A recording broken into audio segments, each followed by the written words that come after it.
How to create a Pika AI account. First of all, let's open a web browser on your device and in the search bar type Pika AI and hit enter from your keyboard. Once you get the search results, go to the official Pika AI website. Once you are in, you need to create an account to proceed. So select an option to create an account. I will go with Google account, but you can choose accordingly. Just select your Google account or enter your email and password if you have not already signed in. Once you complete the authentication process, Pika AI will redirect you to your new account dashboard. Now you can start exploring Pika AI's features and tools.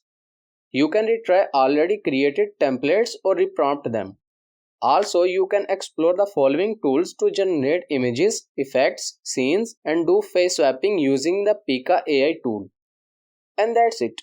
This is how you can create a Pika AI account. I hope this video is helpful for you. For more information, please subscribe our YouTube channel and thank you for watching.